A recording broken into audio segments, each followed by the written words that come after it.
Welcome to the College Basketball Bracket Science Podcast, your encyclopedia for the college basketball season. We have a different type of episode for you today. Here's how it's going to go down. We are going to release our new bracketology, which has matchups this time. So it'll have the, potential 1-16, 8-9, and so forth matchups. And then what we're going to do is we're going to release them region by region. And then after releasing them, we'll fill it out together and we'll talk about, every team, maybe their resume, somehow they match up against each other, who you might be seeing in, Elite Eight games, two teams that, are destined to meet in the Elite Eight. We'll talk about stuff like that. It's sometimes it's better when filling out your bracket not to overthink it and go back to the middle of the season. A prime example of this, Mississippi State last year. If Mississippi State's playing Michigan State in the NCAA tournament, most people are taking Michigan State based on last year's just overall just team, basically. And then Mississippi State goes and beats Tennessee in the SEC tournament, and then everyone starts kind of leaning towards Mississippi State, and then they go and get blown out by Michigan State. Little examples like that are always a common theme in March Madness, so it's a little helpful exercise to do something like this in the middle of the season, as we know enough about these teams, but not the exact brackets, just to not overthink it. Don't think that, well, Arkansas had some talent, they might go far. No, this team is not that good of a basketball team right now. If they were to make a run in the SEC tournament, it doesn't change that much. We know that they're not a spectacular basketball team. Now, there are some instances where this will change like crazy. NC State was not a good basketball team. That was a complete, I don't want to say fluke, because it was an awesome run and it was incredible for the sport of college basketball, but they almost lost to Virginia, who everyone hated. They almost lost to Louisville in the first round, who was awful. So little things like that will happen, but it's a helpful exercise to do little things like this. And then to close the show, we will just, briefly talk about the Saturday slate. And we got a big game tonight on Friday. It's about 1:30 right now on Friday. Friday night, we got a big Big Ten matchup. And then Sunday, we got some decent games. And then we will, just to start off the show, talk about a few of the results on Wednesday and Thursday. The only two results to talk about. We got to talk about Ohio State losing at home by 21. Yikes, that hurts an at-large resume this late in the season. So we'll talk about those games just real quickly before releasing region by region. So before we dive into it, if you're new here, you're in the right place. Be sure to hit that like and subscribe button. Usual watchers, everyday watchers, really appreciate that, of course, as always. And then follow us on social media at Bracket Science with 2 S's. That's Instagram, TikTok, Twitter.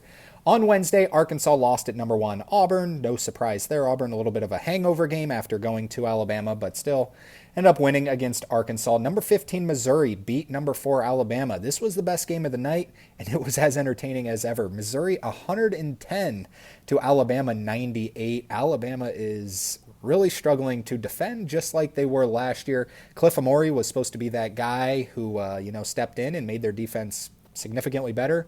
It is, believe it or not, a little bit better than last year in terms of ranking, but he doesn't look as promised, as nicely as I can say that. But Missouri picks up a huge win. Missouri's so underrated. We're going to talk about them a lot in the bracketology. Vanderbilt loses at number 17 Kentucky, 82-61. West Virginia holds off Cincinnati. They needed this win. Cincinnati needed this win, but West Virginia, safely in the field right now. This would have kind of made them drop to getting a little nervous range. New Mexico loses at Boise State. New Mexico still safely in the field, the favorite to win the Mountain West. Boise State showing some heart. Oregon wins at Iowa. Oregon locks up being a lock for the NCAA tournament. North Carolina still holding on to some hope. They beat NC State, their rival. NC State is horrible, and I mean horrible. How long can you, after making a Final Four, as respectfully as I can say it, after making a Final Four, how long do you have to hold on to that coach for? Because this team, he was on the hot seat last year, and now it's makes the Final Four, and now it's just as bad as it ever has been. So weird stuff over at NC State. I'm curious what NC State fans are thinking. I'm sure they're still kind of on top of the world from that Final Four run, as they should be. Nebraska loses at Penn State. Nebraska still hanging on, but they're comfortably in the tournament. Penn State finally getting a win. Gonzaga dominates Washington State. North Dakota State wins at South Dakota State. That's going to be a fun Summit League race. It's North Dakota State, South Dakota State, Omaha, who is ranked so much lower than these teams, but is actually in first in the conference. And then St. Thomas could win the conference championship, but they can't get a berth into the NCAA tournament. They're not yet eligible, which is the stupidest rule in college basketball, so they can't get in. But looks like it might lean towards North Dakota State, South Dakota State. South Alabama won at Arkansas State in the Sun Belt. These are your top two teams in the Sun Belt. South Alabama now overtakes Arkansas State in first place. And then Furman wins at Samford. So the SoCon really starting to tighten up as well. On Thursday, just briefly, Thursday was a big day for mid-major basketball. But the main one was Ohio State, as mentioned, losing at home to Northwestern by 21. Ohio State was finally starting to, they're highly ranked by the computers. They're still 32nd in the net even after this horrible loss. They only dropped from 29th to 32nd. The eye test matters, and this looked awful. This looked completely awful. Northwestern's without two key players, including their best player, Brooks Barnhizer. He is out for the season. They're without him, and they go to Ohio State and win by 21. Ugly, ugly look. Ohio State now 15-12 on the season, hanging on by a thread. They are hoping that there are no bid stealers come March Madness this year. Bryant loses at Vermont, your best two teams in the America East. Vermont has ran that league, but Bryant has been the better team this year, but Vermont gets them on their home court. Lipscomb beats North Alabama, your top two teams in the ASUN. Lipscomb wins 75-63. UC Irvine drops a home game to Cal State and Northridge. This probably does it for UC Irvine's at-large hopes, but there is still hope of a two-bid Mountain West, and it's been UC San Diego with the better chance to get an at-large berth. So if UC Irvine runs all the way to the finals and beats UC San Diego still has a chance to get in, and UC Irvine would obviously get that automatic berth. Jacksonville State loses at home to New Mexico State. Jacksonville State in first in their conference. We'll talk about them here in a second in bracketology, but New Mexico State goes there and wins 61-52 in the Conference USA. Towson loses at Elon. Towson in first in the CAA. Elon wins 69-63, and then Louisiana Tech goes to Middle Tennessee, kind of killing their chances to win Conference USA 85-74. That is it for the games to know, which influenced a little bit of the bracketology. We will go over the full field of bracketology, a few notes, but we want to release it region by region. Now, if you have it pulled up, I know the graphic isn't too pretty. Kind of just threw this together for filling out the particular bracket. But let's start with the South region, which would be the number one overall seed, which is without a doubt the Auburn Tigers. 14 quad one wins. Next best in the country is 8. They have 14. Got asked the question, if Auburn doesn't win the national championship this year, where do they rank in terms of teams who haven't won the national championship? How good, are they the best team? I would say it's still 2015 Kentucky, that team that was awesome and lost to Frank Kaminsky in Wisconsin. They were undefeated. And then Auburn, someone also said that on our Instagram in a little discussion, and I would agree with him. I think Auburn would be the second best team behind that. They have been absolutely awesome this year. 14 quad one wins compared to 8 as the next best. That's incredible. They would play the winner of SEMO, Southeast Missouri, and American out of the Patriot League. No surprise there. Auburn wins. Auburn, I mean, we thought they'd win last year, but this team is just levels and levels above that team. In the 8-9 game, so this is going to be a common theme. What the 8 versus 9 matchups this year are going to be, I think, the best that they've ever been in terms of just talent-wise, because we've been talking on previous podcasts. The 9 seeds and better are so much better than the 10 and 11 seeds this year in terms of bubble watch. 9 seeds are almost a lock. This late into the season, this early into the season, we still have 5 or 6 games for most teams. It's rare to see 9 seeds as a lock right now, but a lot of them are really close to that, to getting a lock. And in this case, it would be the winner of the Mountain West, New Mexico taking on UConn. Yes, I know a lot of people really won't want to face UConn just because of the name, because a lot of people think they have a high ceiling. I don't. I just quite frankly don't think this team, I respect Dan Hurley and probably should never bet against him in March, but this team is just, they're due for an off year. This team is not near as good as, obviously the other teams, but I would take New Mexico to win this game. I think it's a good matchup. I think New Mexico just, they're getting better, and UConn's kind of staying the same. I think New Mexico would win that game.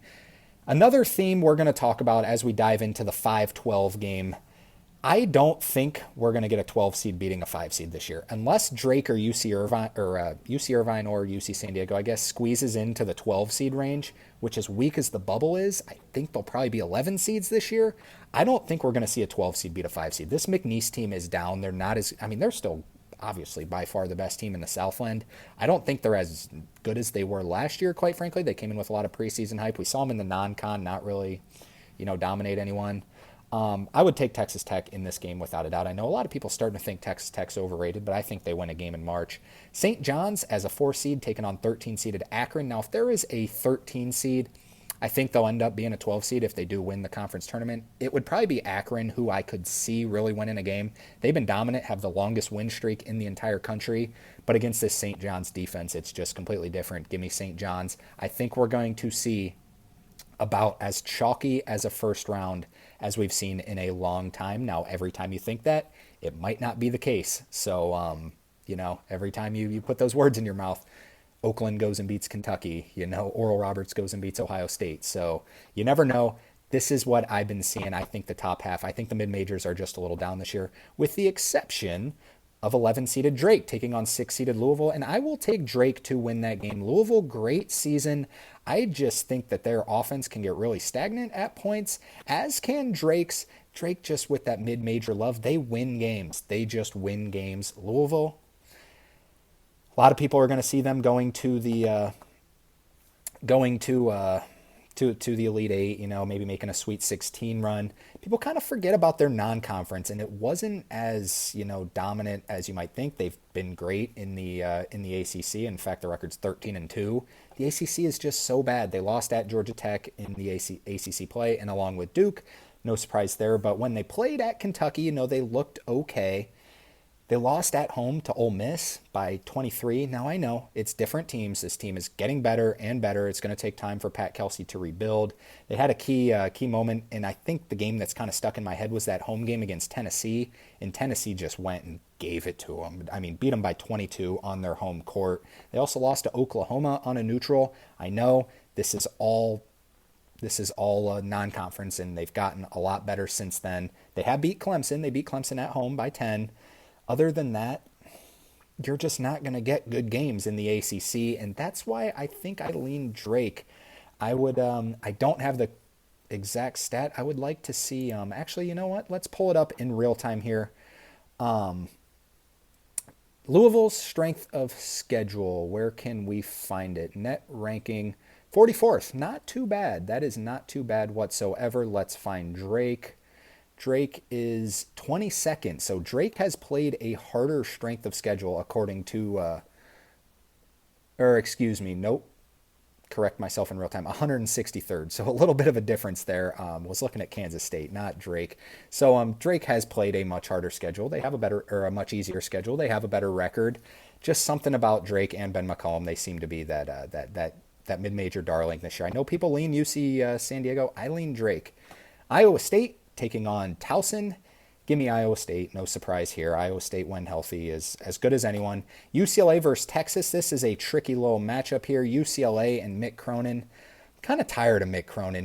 They just lost a game at home to Minnesota, and I know they're hit with the flu bug right now is UCLA. Minnesota, not a bad team, and then I know Ade Mara has the flu real bad.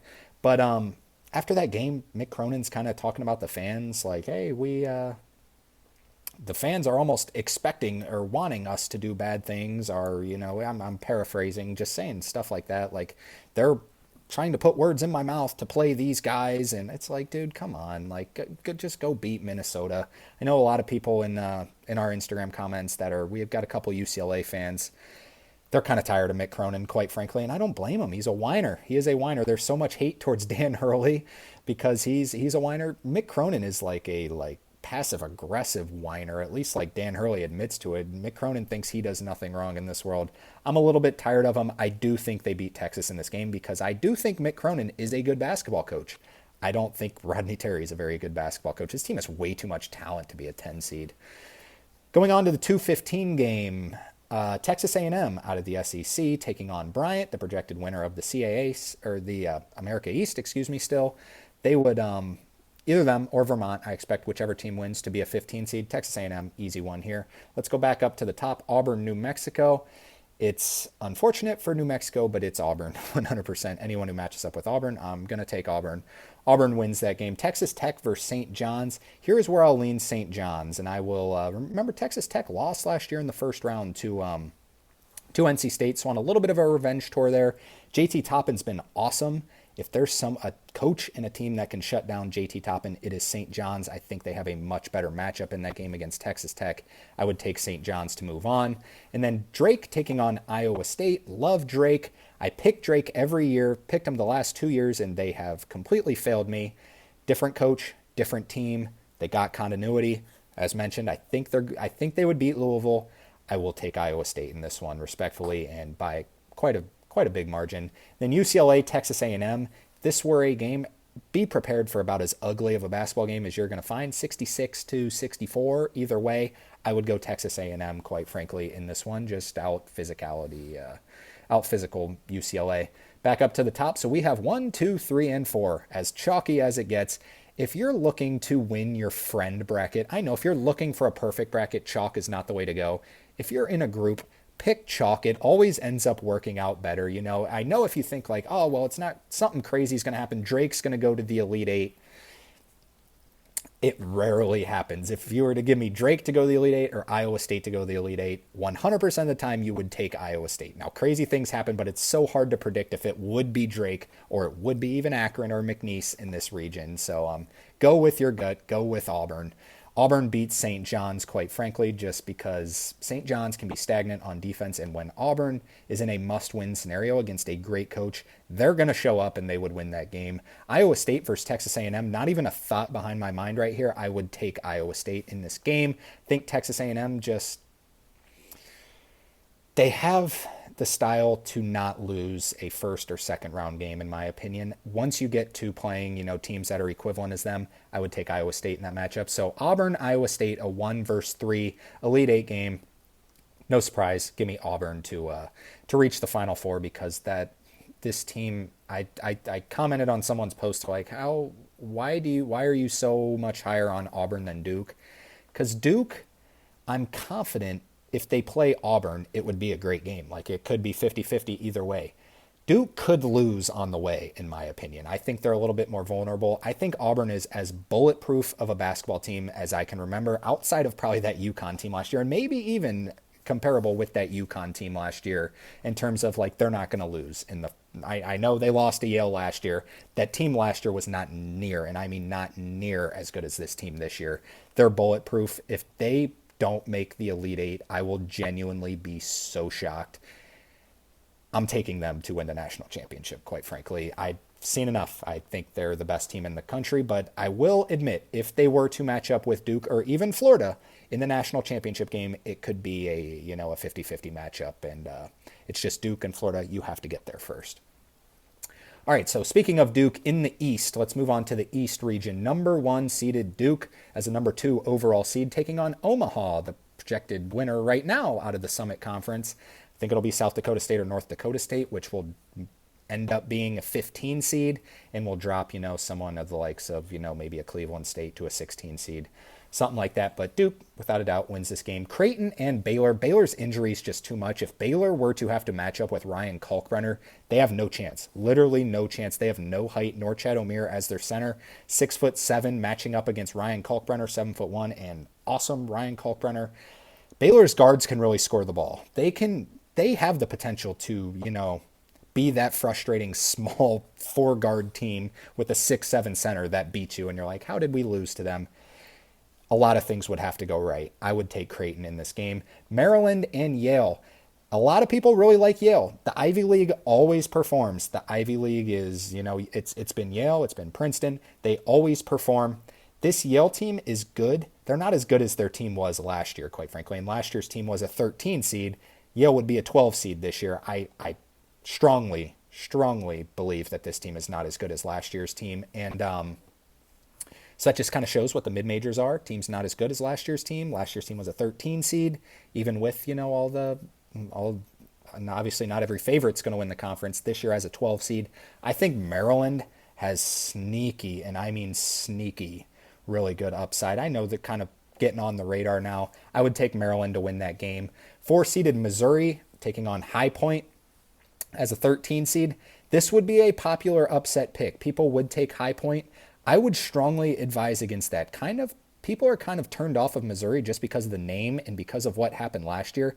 If you watch this team one game, I don't care who it is, a game that they're, where you're like, oh man, they're playing Tennessee, or I don't even know if they've played Tennessee yet. I can't remember, but they're playing a game like that, and you just watch them. You're like, that is a very good basketball team. This team fits. Dennis Gates has done a tremendous job. I think Missouri would handle High Point easily.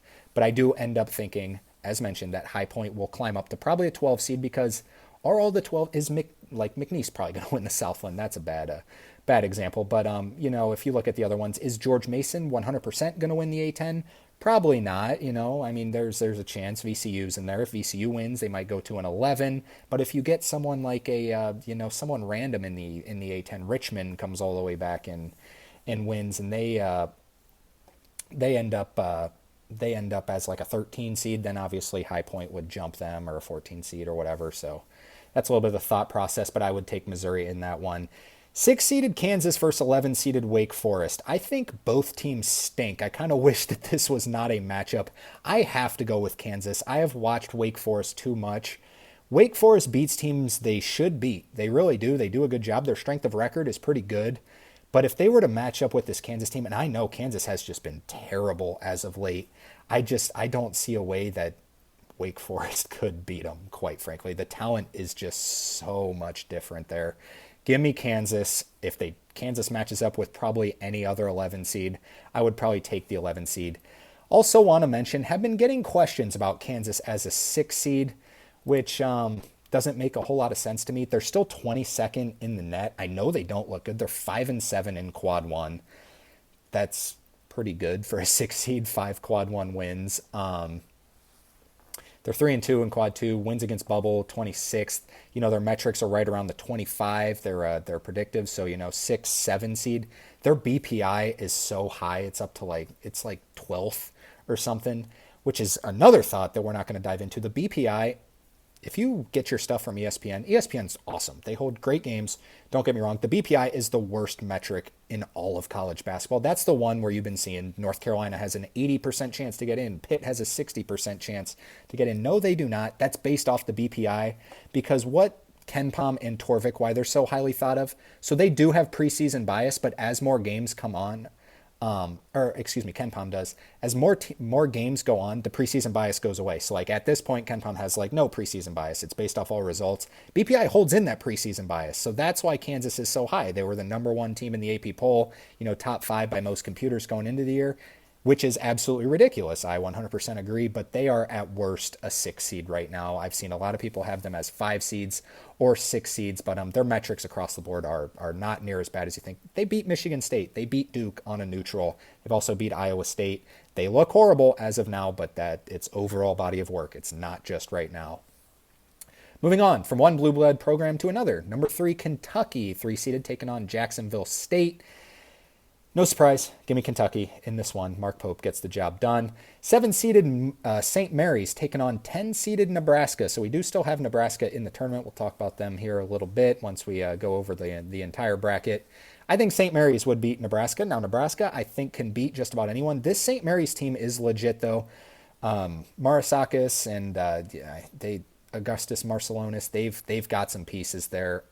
They're veteran. They got some guys that can actually really score the ball. Randy Bennett's so underrated. They lost last year in the first round to Grand Canyon, so a little bit of a revenge tour. I think St. Mary's would take down Nebraska in that one. 2-seeded Wisconsin taking on 15-seeded Cleveland State out of the Horizon. No surprise here. Wisconsin gets the job done in that one. Let's go back to the top. Duke taking on Creighton. This Creighton team has impressed me as of late. They are no match for Duke. Ryan Kalkbrenner guarded by Kaman Malawach.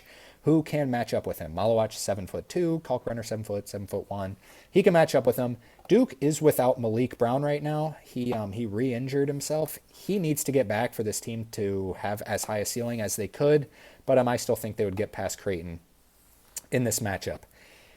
Two teams, if it's a 4-5 matchup that I am so high on, probably higher than any other 4-5 team, it's Maryland and Missouri. So unfortunately, they would play each other in this scenario right here. I love Maryland. I love Missouri. I think both teams, if they win this game, could match up with Duke. So if you're looking for an underdog to take, Maryland and Missouri could match up with Duke. What I question about Maryland is their depth. Derek Queen's really good. He's awesome. Gillespie's been fantastic as well. They got pieces. They got dudes. They can really score the ball. It's their depth that really scares me. If Derek Queen gets into foul trouble, they're pretty much screwed. Missouri, I think they have a little bit more of a little bit deeper of a bench. They have a little bit more experience just because of the Derek Queen factor. I lean Missouri in this game, not too confidently though. This is one I would wait on to see if this is a potential matchup. You can wait and see how these teams do in their conference tournaments. I know I say not to do that. This is the one instance where I would do that. I would take Missouri right now just for the depth portion. Kansas and Kentucky, give me Kentucky 100%. It's a little bit, as crazy as it sounds, Kansas has been awful, but they still, they've got some talent. If Bill Self can figure it out, kind of sucks to see them as a 6 seed because they were still preseason number 1. They got talent. Once Bill Self finally makes the move to bench AJ Storr, it might kind of change this season around because he's just been horrible. I still think Kentucky would win. Hopefully Kentucky's fully healthy with Jackson Robinson, Lamont Butler, even maybe get Kirk Kriisa back. I can't remember if he's out for the season, but I would take Kentucky in that one. And then Wisconsin versus St. Mary's, a sneaky one here.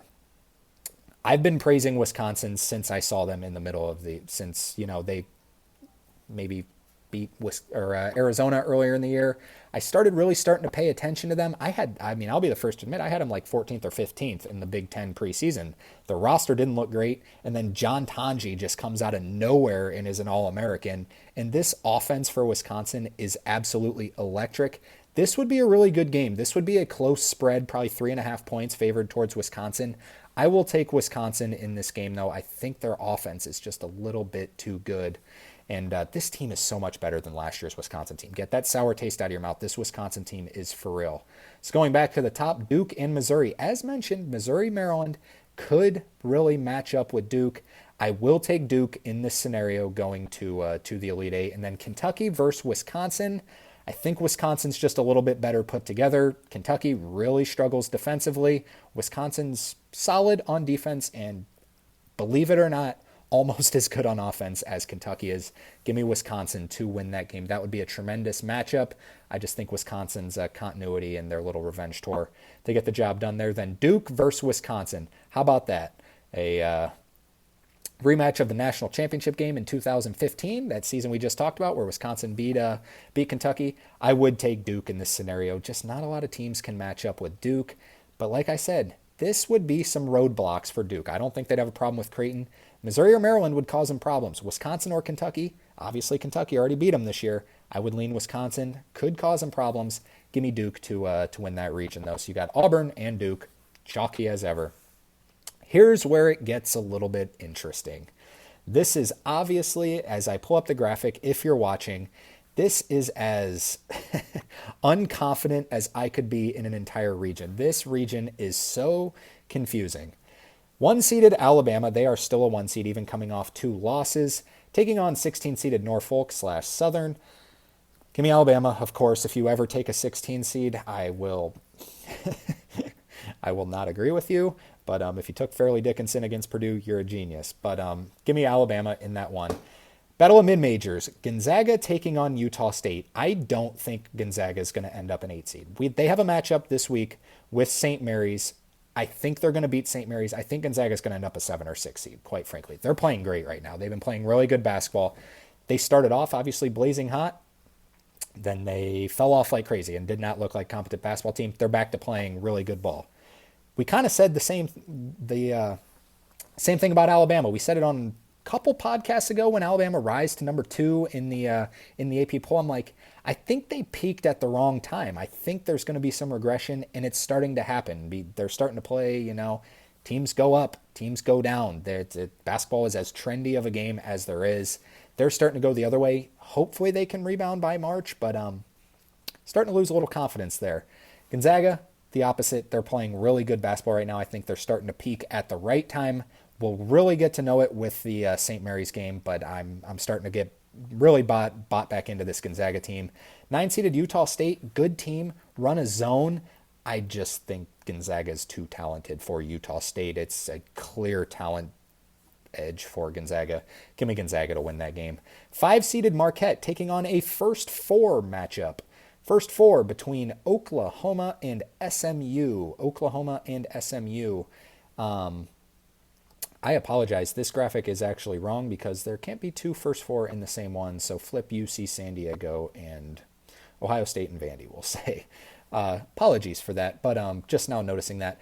So anyways, Marquette taking on Oklahoma/SMU. Give me Marquette in that scenario. Oklahoma falling off like crazy. If Oklahoma were to beat Marquette, I wouldn't be that surprised. SMU does not belong in this tournament. They don't have a quad one win. I still don't think they're going to get in. And quite frankly, I hope that they don't get in because I don't think they deserve it. I don't think they're a good basketball team.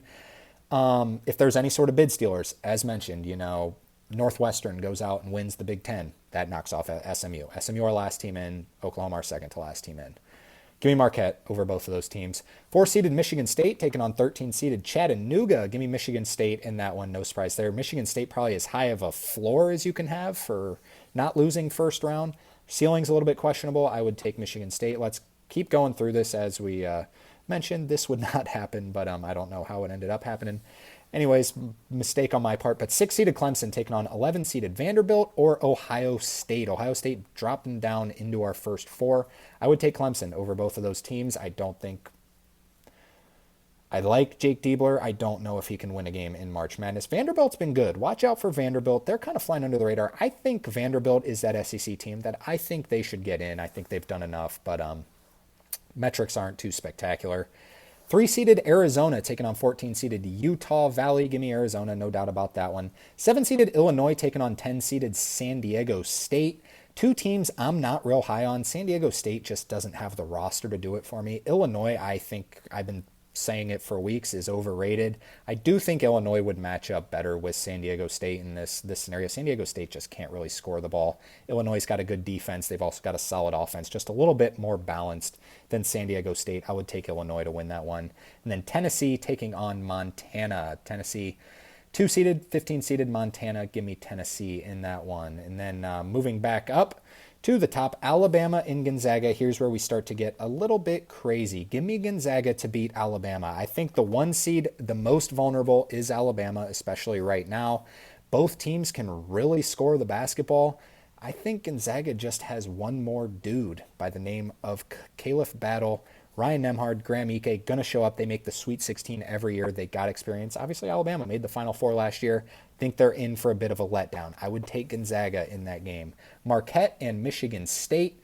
Remember they matched up a couple years ago in the 2-7 game that went to overtime. Michigan State ended up getting them. I think Michigan State gets them again. I think just a little bit more balanced. As mentioned, I'm not high on Michigan State's ceiling. I'm not low on their I'm very high on their floor, though. I think they would beat Marquette in this matchup and kind of shut down Cam Jones. Clemson versus Arizona. Speaking of rematches, this was the game last year in the Sweet 16. Clemson got the better of them. I just think Arizona is a better basketball team this year. I think without P.J. Hall and without Joe Girard, I didn't think that Clemson team was that awesome last year, quite frankly, but they made a deep run. They struggled in the ACC play, but I would take Arizona in that game to get the revenge, the emergence of Henry Vesar, 100%. And then Tennessee versus Illinois. Give me Tennessee in that matchup. These two teams played each other already this year. I screwed up this entire region, but it's still just hypothetical. Like, these are not the matchups we're going to see, but it is starting to get kind of close. So Tennessee would beat Illinois. No, not even a thought behind it. They beat them at Illinois this year, but this also couldn't be a matchup. Why'd I do that? Give me Tennessee in that matchup. Then Gonzaga versus Michigan State. I think Gonzaga's just got more talent on the offensive end. I think they would get the job done, and their defense is not too awful either. I just think they have more dudes than Michigan State. Michigan State as deep as they come. Gonzaga, if they get past Alabama, I have no doubt they would get past Michigan State too. Give me Gonzaga in that game. And then Arizona versus Tennessee. Two teams last year that had real chances to make the Final Four, we thought, and Tennessee made the Elite Eight, Arizona only the Sweet 16. I think I would take Arizona this year. Not confidently. This is a game to watch out for that I would not be too confident in. However, I do believe the winner of Arizona and Tennessee would get beat by Gonzaga. Whoever it is, Tennessee just a little too reliant on Chaz Lanier. Zakai Ziegler's been awesome. Igor Milicic has been good. Hopefully he'll be healthy. I'm a little hesitant about the bottom of this bracket. I think this is by far the weakest section, weakest region out of all of them. I would take Arizona not too confidently, so I will be honest with that one. So we would get the Tommy Lloyd Mark Few game that we desperately hoped for in the battle for Atlantis, and I would take Gonzaga to win that game over Arizona, as most people also would have thought of in the battle for Atlantis. Give me Gonzaga in that matchup. Alrighty, moving on to the West region, where the number 1 seed, the Florida Gators, as your 4th number 1 seed, taking on Quinnipiac. Love Quinnipiac, but of course, give me Florida in that one. Florida's too good. In the 8-9 matchup, Memphis, the projected winner of the American Conference, taking on 9-seeded BYU. BYU up to a 9 seed as of right now. With that being said, I don't think this BYU team is good enough to win a game in March, especially against Memphis. I would take Memphis and probably bet them alt spread minus. This would probably be, a 2.5 point game, 2.5 point spread.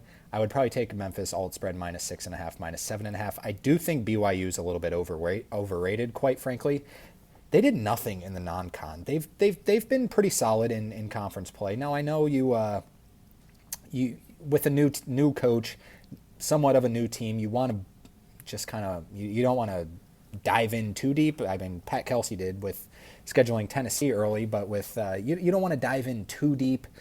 They didn't dive in deep at all, though. Let's pull up their non-conference schedule. I'm pretty sure their best win, let me just double check. Their best non-conference win is against North Carolina State. North Carolina State on a neutral. North Carolina State is 3-12 in the ACC. The ACC is pretty much a mid-major league at this point. They're 10-16 overall. BYU's best non-conference win is North Carolina State. Now they're 9-6 in Big 12 play, so if that says something, however, the teams they have beat, I'm not too bought in on. So let's just talk a little bit about them. They started off 1-3, by the way, but they did beat Arizona State and Oklahoma State, who are probably maybe the 2 worst teams outside of Colorado, and Colorado's their next win. They also beat Cincinnati. Now they beat them at BYU, but they did beat them by 28. This was in the midst of Cincinnati struggles. They won at home against Baylor by 4 in overtime. That's on a home court environment, and we know that Provo home court environment's awesome. They've beaten UCF, West Virginia, Kansas State, and Kansas. Now Kansas, I mean, it seems like a good win. Obviously they're struggling, but UCF stinks. Kansas State is still sub 500, I think, or at best 500. West Virginia, pretty good win, but they're still not an awesome team. So I'm a little bit hesitant about this BYU team. They're going to be a popular pick for them to beat, if they're a 9 or 10 seed, to beat the 1 or 2 seed. I wouldn't do it. In fact, I wouldn't have them winning one game. Give me Memphis in that one. 5-seeded Mississippi State taking on 12-seeded George Mason. Let's fall into the Mississippi State trap yet again. This team is so physical. If they're playing a mid-major team, you should beat them. If you don't beat them, it's a pathetic loss. I know George Mason will be a popular upset pick. As mentioned, I don't think the 12 seeds are very good this year. Give me Mississippi State in that one. 4-seeded Purdue taking on 13-seeded Lipscomb. Lipscomb, the projected winner of the ASUN. Lipscomb's a solid team, but not enough for Braden Smith and Purdue. I think Purdue wins. I think Lipscomb would cover that game, though. I don't take Purdue by a landslide in that one.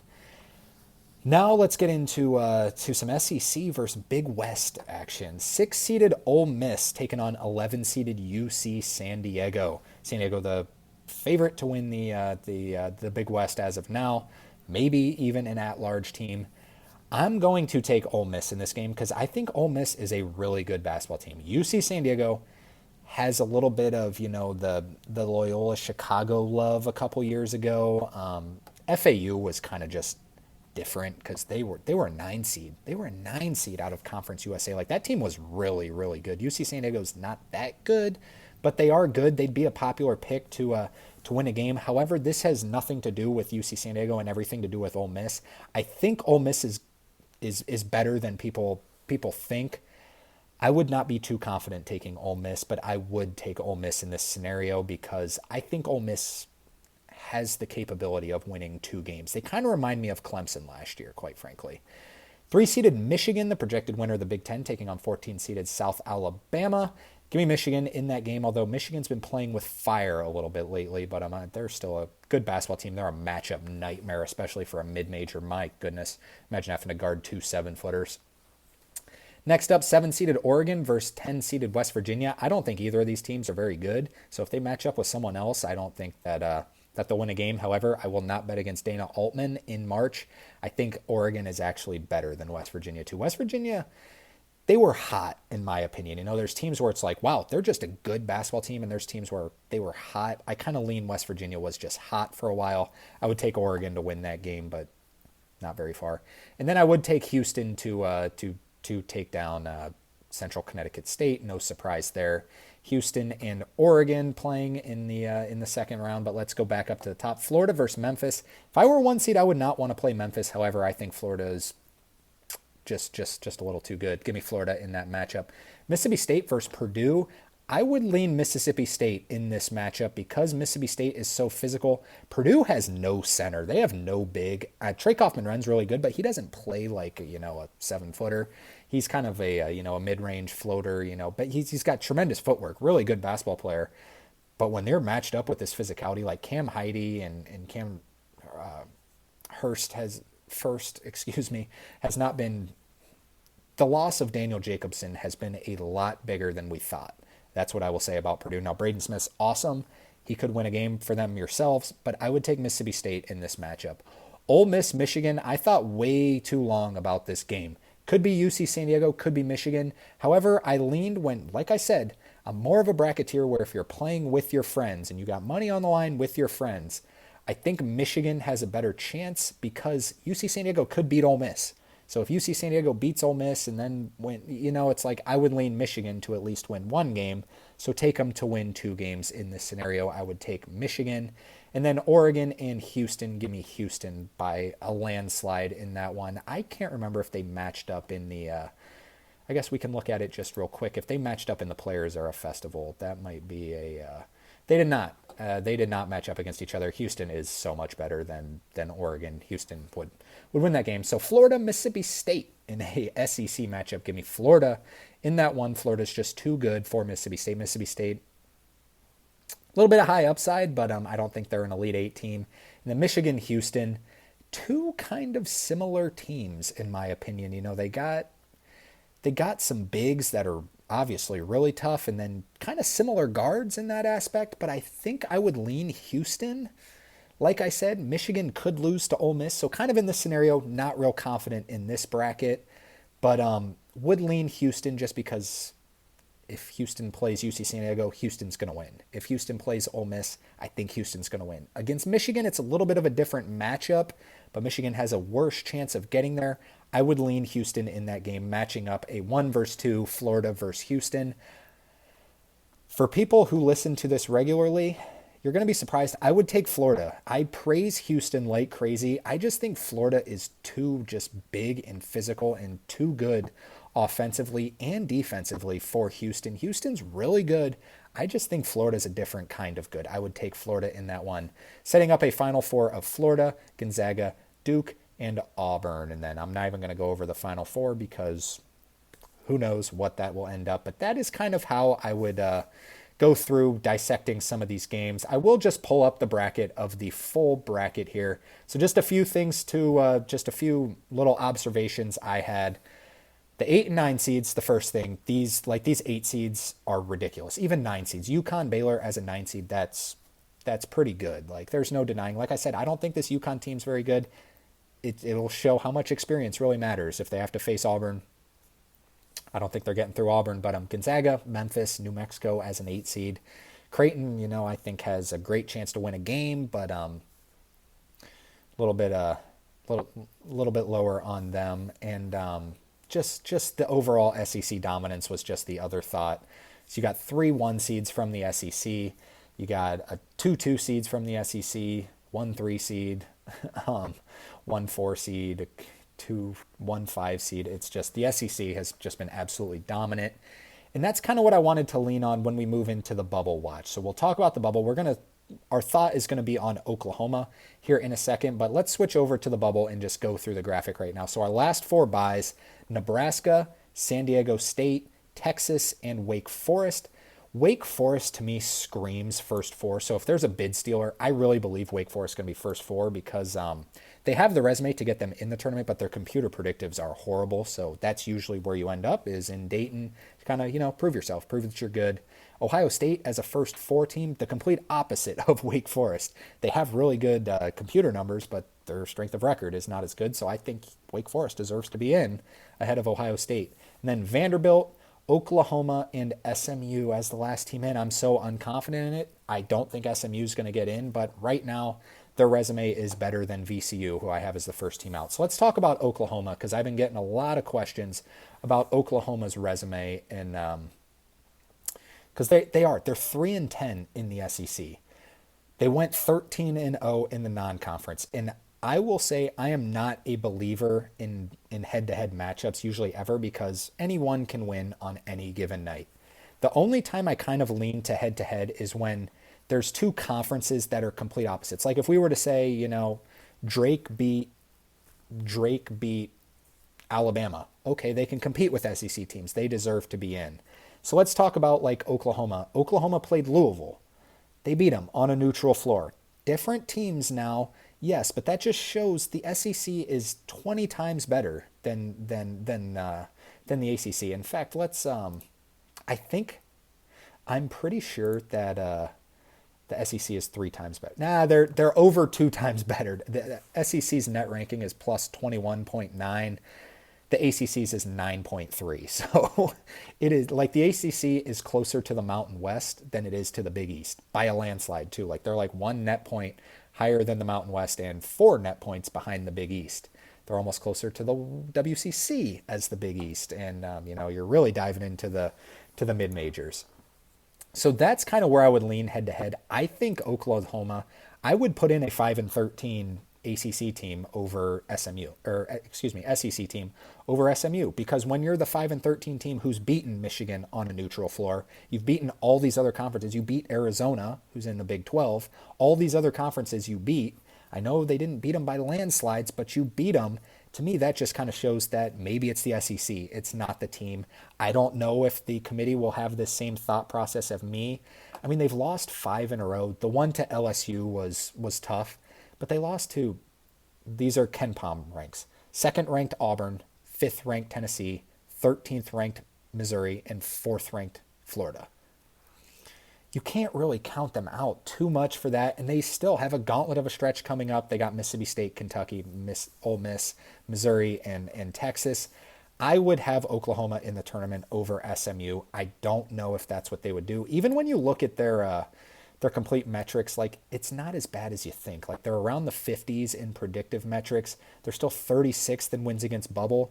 That's really good. 4-8 in quad 1, 3-1 in quad 2, and no losses outside of, or they do have one quad 3 loss, that one to LSU. But comparable to other resumes, like let's compare them to Nebraska's, who Nebraska pretty surefire team right now, right? Nebraska is 5-8 in quad 1, Oklahoma's 4-8. Lean a little bit Nebraska. Nebraska's 4-1 in quad 1, Oklahoma's 3-1, or in quad 2, Nebraska's 4-1 in quad 2, Oklahoma's 3-1. They're both 2-1 in quad 3. So Nebraska by a little bit. Oklahoma's strength of schedule is a lot harder, so they're 36th in wins against bubble compared to Nebraska 39. There's not that much of a difference there. I know the 3-10 is an eyesore, but the thing is conference record is not on the committee sheet that they use to look at teams. I think for this reason, I would keep Oklahoma in the tournament. SMU, I think SMU stinks.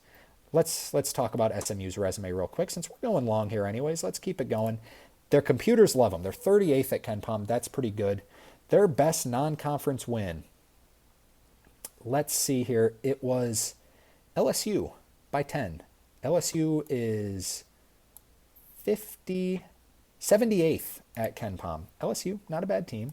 Don't get me wrong. Not a bad team at all. But that's their only non-conference win. And then their best win in conference play is Pitt. It's Pitt at home. They beat them by 20, so it's Pitt. They also, Stanford's close to Pitt. That's it. that's it. This team, to me, does not deserve to be in the tournament, but their metrics are good, which is, I go by the stats, and SMU would be in ahead of VCU right now. So first four out, VCU, Arkansas with a big opportunity. We'll talk about them here in a bit. Georgia and North Carolina still hanging on by a thread. Getting a ton of questions. So like North Carolina should be so far eliminated. Why? Look at the teams behind them. That they say the same thing about Indiana. You think Xavier should be in front of them? Xavier's resume is not great at all. Xavier's resume is let's just talk about them in real time. They're 51st in the net. They're 1-9 in quad one. Let's just compare them to North Carolina. They're 1-9 in quad one. North Carolina's 1-10. So pretty much the same. North Carolina is 5-0 in quad two compared to 5-1 for Xavier. Now North Carolina does have a quad three loss that Xavier does not have, but Xavier's 54th in wins against bubble. North Carolina's 48th. North Carolina is ranked higher in every predictive metric. Why would Xavier be ahead of them? Cincinnati kind of in the same boat, and then TCU squeezes into that next four out segment. But Indiana and North Carolina, they do have a chance. So if you see North Carolina as fourth out, Indiana as fifth out, it might be more of like sixth and seventh team out, including bid stealers, when bid stealers come in and, take some of those, a random South Carolina goes and wins the SEC, which is it going to happen? Probably not. They haven't won a game in the SEC, but just examples of like that, like we saw last year with Oregon. We saw it with even New Mexico ended up being a bid stealer because they weren't going to get in, which is ridiculous in my opinion, but they were a bid stealer, and obviously NC State, and I think there were a couple more, but so yeah, that'll VCU I think was a bid stealer last year, weren't they? Or Duquesne, sorry. VCU lost to Duquesne and came in and won the A10. So then if Dayton didn't win the A10, they got an at-large, drops another team down. So you're probably looking at sixth to seventh team out. So when you see this, keep that in mind. But North Carolina's resume is better than Xavier, and Indiana is close. That is the entire bracketology. This was a busy episode. Now let's just talk about some games to know for this upcoming week. Starting on Friday, the big one is number 14 Michigan State traveling to number 12 Michigan. Michigan's favored by 3.5 in this one. This is at 8 o'clock on Fox. These are your top two teams in the Big Ten. The winner of this game will be in first place in the Big Ten. Now they do get each other again. They get each other again later in the season, I believe. Yes, they do in the last game of the season at Michigan State, so it doesn't mean everything. It does mean a lot. 3.5 point favorite for Michigan. They've been playing with fire a little bit lately. I think I would take Michigan State to cover that number, maybe win outright to cover 3.5. I think I would take Michigan State in that one. At 7 o'clock on FS1, number 16 Marquette goes to Villanova. Villanova pretty much as close to eliminated as you can be. Marquette's favored only by 1 in this one on the road. Will Kyle Neptune and lose another game he should? We'll see. 7 o'clock on ESPN2, Dayton travels to Loyola Chicago. Okay, good game if you want to, enjoy some hoops. 8 o'clock on CBS Sports Network. Let's talk about two teams that you could see in March Madness. Kent State traveling to Miami of Ohio. Now, Akron's been the dominant team in the MAC. Miami, Ohio can shoot the lights out, so watch out for them. Rob Senderoff, a great coach over at Kent State. Fun little mid-major game. Let's dive into Saturday. Saturday is the day to know. Two top 10 matchups. Starting at 12 o'clock on ESPN, number 6 Tennessee goes to number 7 Texas A&M. Tennessee favored by 1 via KenPom. On the road in that one, I think I lean Texas A&M in that one, just with their physicality. I think people are starting to figure out Tennessee, because if you shut down Chaz Lanier, you kind of shut down their team, and I think just their athleticism and physicality, Texas A&M can do that. I think I lean Texas A&M at home in that one. At 12 o'clock on Fox, Oregon travels to number 11 Wisconsin. Wisconsin favored by 9 in that game. By the way, Wisconsin is the highest ranked team at KenPom in the Big Ten right now. They're up to 7th. This Wisconsin team is for real. At 1 o'clock on the SEC Network, number 21 Mississippi State travels to Oklahoma. Oklahoma in need of a win. They are favored at home by 1 in this one. At 2 o'clock, your next top 10 matchup on ESPN. Number 8 Iowa State travels to number 5 Houston. Houston favored by 9 at KenPom. They're so highly ranked by the computers. 9 points is too much. I would take Iowa State plus 9, but I don't know if the line will be like that. I would expect probably 7.5 for Houston, but that'll be a tremendous matchup. Iowa State is healthy, so is Houston. Glad to see when these two teams match up that they are both healthy. At 4 o'clock on the ACC network, number 18 Clemson travels to SMU. Can SMU finally and I mean finally pick up that first quad one win. They need it. Clemson is favored by 1 on the road. I'm taking Clemson. I think SMU stinks. They do protect their home court pretty well, but I would not be surprised if they win, because I still don't think Clemson's as good as they were last year, which is hard to do, but because they were awesome last year. I think 18th in the country is a little bit high, but I'm a little 50-50 on this one, but I would lean Clemson. At 6 o'clock on ESPN, another ranked-on-ranked matchup. Number 17, Kentucky, travels to number 4, Alabama. Remember, Alabama fallen off a little bit as of late. Alabama has lost 2 in a row. They are favored by 5 in this one, looking for kind of a revenge game. This will be one of the most entertaining basketball games you can watch in college basketball, though. KenPom predicts it to have 182 total points in that one. That's 91-91 if you're going 50-50. It's going to be an incredible watch. Neither team can really defend. I think Alabama will cover 5. I think Alabama is going to kind of run away with this one, in my opinion. At 8 o'clock on Fox, Illinois travels to number 3, Duke. Yes, Big Ten ACC. Not a conference game, that random non-conference game. Remember last year we got Gonzaga and Kentucky. This year it's Duke and Illinois. The rumor is that Duke did it because they knew the ACC was going to suck this year, which props to them. They predicted it right, and now you actually have a game worth noting. They haven't had a game worth playing in a while. They kind of need to be tested. However, like I said, I think Illinois is a little overrated. I think Duke, but they do have some serious upside, but I think Duke's going to beat them and beat them a little bit handily there. At 8 o'clock on ESPN2. Yes, not on ESPN. Usually this game's on ESPN. It's on ESPN2. St. Mary's goes to Gonzaga. Gonzaga favored by 5 in this one at home. I really like both teams. I think just on their home court, Gonzaga is going to get them 5. I think they'll cover 5 in that one as well. At 8 o'clock on ESPN, number 15, Missouri goes to Arkansas. Arkansas needs this win. They need this win badly. Missouri is really good. I would not recommend betting this game. Missouri's favored by 2 by KenPom on the road. However, I think this might flip. I think it might go Arkansas's way. I can't bet Missouri games. This team is so much better than you think. Every single time, I'm staying away from it. That's just going to be a fun watch at 8 o'clock. At 8 o'clock on the CBS Sports Network, 2 teams in the 9-10 range in seating. San Diego State goes to Utah State. Utah State favored by 4 in that one. Utah State runs that zone. San Diego State struggles to score it at some points. We'll see how that matchup goes. And at 10 o'clock on ESPN, BYU travels to number 19, Arizona. Arizona favored by 7 in that one. Can BYU keep up the momentum? I don't think so. I think Arizona gets the job done. Then on Sunday, just 4 games real quick. 12 o'clock on Fox, UConn goes to number 10, St. John's. St. John's in control of the Big East. Can UConn have something to say about it? It'll be an interesting sight there. Rick Pitino always does well against Dan Hurley. He did it. He's done it the last 2 years. St. John's is favored by 8 in this one. I do believe UConn will cover 8, and I think they'll put up a fight. I'm not saying they're going to win.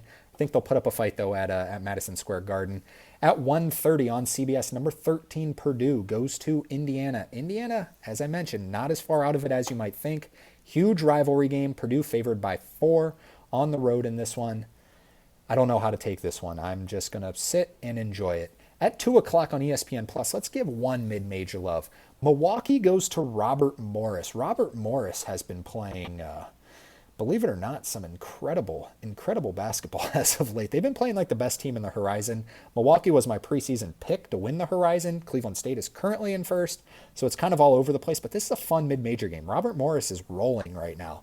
If you're looking for a team that might be a 14 or 15 seed that can win a game, it's Robert Morris, so that'll be a fun one. 2 o'clock on ESPN+, but tune into Purdue, Indiana instead. Just have that one in the background. Robert Morris favored by 1. At 3:45 on CBS to round out the weekend, 2 teams that suffered rough, and I mean rough losses. UCLA lost at home to Minnesota, and Ohio State lost at home to Northwestern. Ohio State goes to UCLA across the country. UCLA favored by 5 in that one. I think UCLA is going to win. I think they're better. I think they, quite frankly, have a better coach. I think UCLA is going to get the job done in that one in the West Coast. That's going to do it for the show today. A little bit of a long one. Hopefully you enjoyed a little bit of some potential matchups you might see. How far will your team go, as the title mentions in this recent podcast episode. So Everyone have a great rest of the weekend. Enjoy this loaded slate of college hoops. Hit that like and subscribe button before you head out. Comment who you will have in the Final Four. I'm curious because, like, is everyone leaning Auburn, Duke, and Florida? Or do a lot of people really like Alabama? I don't really see it, but I'm open to it. Let me know who you would have in the Final Four based on this projection. Things are going to change, but they're going to change less than they have in the, obviously in week 3 and 4, they're going to change like crazy because there's not a resume built. Now there's a resume built, so things are going to change, but you might see some of these potential matchups, maybe not in the first round, but in the second round once we start eliminating some of the, the outliers there. So anyways, we are done here. Have a great rest of the weekend. See you later.